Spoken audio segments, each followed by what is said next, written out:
আসসালামু আলাইকুম। আজ আমি আপনাদের সঙ্গে শেয়ার করছি মেথির পরাঠার রেসিপি, যেটা আপনারা খুব সহজে বাড়িতে বানিয়ে নিতে পারবেন। এবং এটা মেথিটা কিন্তু বানালে কোনো রকম তেতো হবে না।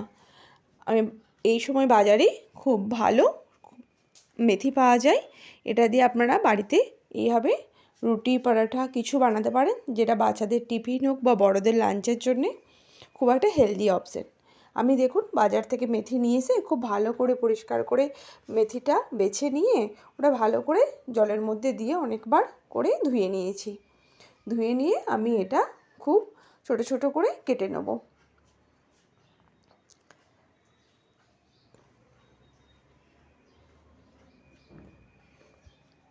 আপনারা দেখুন এটা খুব ছোট ছোট করে কেটে নিয়েছি। কেটে নেওয়ার পরে আমি আটার মধ্যে একটু জোয়ান দিলাম, আর এর মধ্যে হাফ বাটি আপনার বেসন দিচ্ছি, অল্প একটু আদা বাটা, আধা চা চামচের মতো জিরে গুঁড়ো, আধা চা চামচের মতো ধনে গুঁড়ো, আর হাফ বাটি দই, আর একটু হলুদ আর একটু লঙ্কা দিয়ে আমি প্রথমে মিশিয়ে নেব। আর 2 চামচ সাদা তেল দিলাম। দইটা দিলে আপনার রুটিটা অনেকক্ষণ আপনার নরম থাকবে, আর বেসনটা দিলে উপরটা আপনার ক্রিস্পি হবে কিন্তু ভিতরটা একদম নরম থাকবে। এটা ভালো করে মেখে নেবো। এরপরে মেথি শাকটা দেবো। মেথি শাকটা দিয়েও আমরা মেখে নেওয়ার পরে তারপরে যতটুকু জল লাগে জল দিয়ে আমরা ভালো করে আটাটা মেখে নেবো। ডোটা আমরা খুব বেশি শক্ত বা খুব বেশি নরম করব না।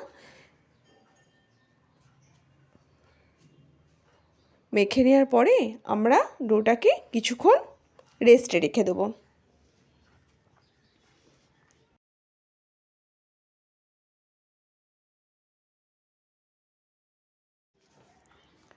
খুব ভালো করে আমরা এটা প্রথমে মেখে নেব। মেখে নিয়ে আমরা কিছুক্ষণ এটা রেস্টে রাখবো। আমার চ্যানেলটাকে প্লিজ আপনারা সাবস্ক্রাইব করবেন, সাবস্ক্রাইব করে আমার সঙ্গে থাকবেন।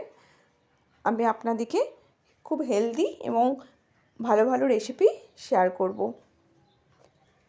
দেখুন এবার আমরা একটা ছোট গোলা কেটে নিয়ে ওটাকে প্রথমে একটু বড় করে বেলে নেব। বেলে নেওয়ার পরে ওর মধ্যে ঘি কিংবা তেল দিয়ে আপনি একটু ভিতরে লাগিয়ে নেবেন। ভিতরে দেওয়ার পরে ওটাকে আপনারা গোল কিংবা চারকোনা কিংবা তিনকোনা আপনারা যে কোনো শেপে করতে পারেন। আমি এখানে তিনকোনা শেপে করছি কারণ ওটা দেখতে ভালো লাগে এবং খুব সহজে হয়ে যায়।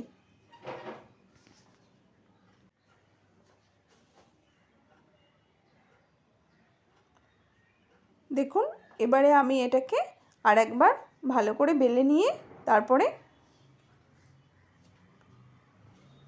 এটাকে আমি গরম তাওয়ার মধ্যে দেবো।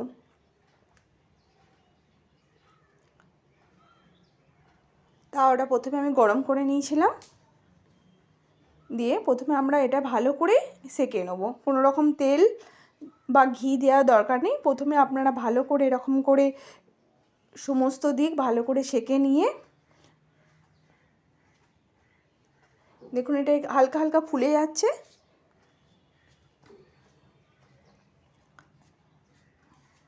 দেখুন তারপরে আমি পুরো হয়ে যাওয়ার পরে এর মধ্যে তেল দিয়ে আমি এটা ভালো করে সেঁকে নেব।